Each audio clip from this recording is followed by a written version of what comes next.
करवा चौथ की कथा। बहुत समय पहले की बात है। एक साहूकार के 7 बेटे और उनकी एक बहन करवा थी। सभी सातों भाई अपनी बहन से बहुत प्यार करते थे, यहाँ तक कि वे पहले उसे खाना खिलाते और बाद में स्वयं खाते थे। एक बार उनकी बहन ससुराल से मायके आई हुई थी। शाम को भाई जब अपना व्यापार व्यवसाय बंद करके घर आए तो देखा कि उनकी बहन बहुत व्याकुल थी।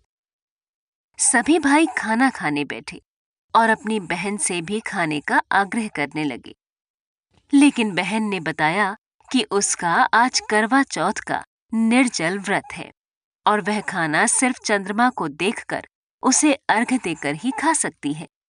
चूंकि चंद्रमा अभी तक नहीं निकला है, इसलिए वह भूख प्यास से व्याकुल हो उठी है।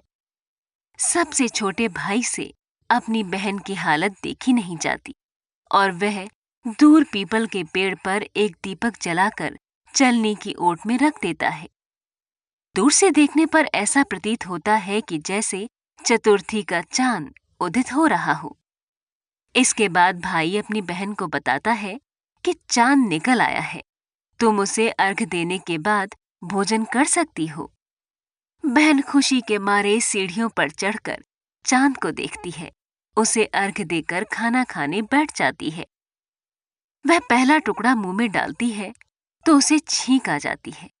दूसरा टुकड़ा डालती है तो उसमें बाल निकल आता है और जैसे ही तीसरा टुकड़ा मुंह में डालने की कोशिश करती है तो उसके पति की मृत्यु का समाचार उसे मिलता है। वह बौखला जाती है।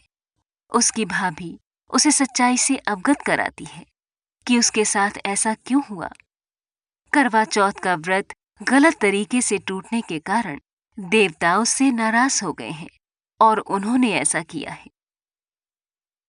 सच्चाई जानने के बाद करवा निश्चय करती है कि वह अपने पति का अंतिम संस्कार नहीं होने देगी और अपने सतीत्व से उन्हें पुनर्जीवन दिलाकर रहेगी। वह पूरे 1 साल तक अपने पति के शव के पास बैठी रहती है, उसकी देखभाल करती है। उसके ऊपर उगने वाली सुईनुमा घास को वह एकत्रित करती जाती है।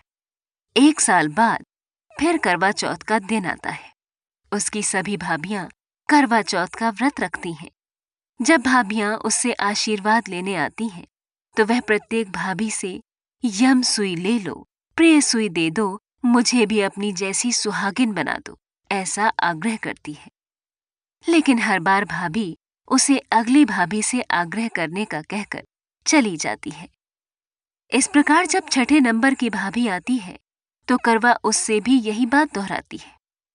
ये भाभी उसे बताती है कि चूंकि सबसे छोटे भाई की वजह से उसका व्रत टूटा था, अतः उसकी पत्नी में ही शक्ति है कि वह तुम्हारे पति को दोबारा जीवित कर सकती है। इसलिए जब वह आए तो तुम उसे पकड़ लेना और जब तक वह तुम्हारे पति को जिंदा न कर दे उसे नहीं छोड़ना। ऐसा कहकर वह चली जाती है।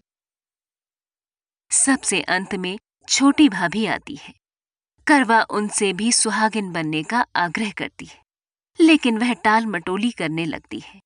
इसे देख करवा उन्हें जोर से पकड़ लेती है और अपने सुहाग को जिंदा करने के लिए कहती है।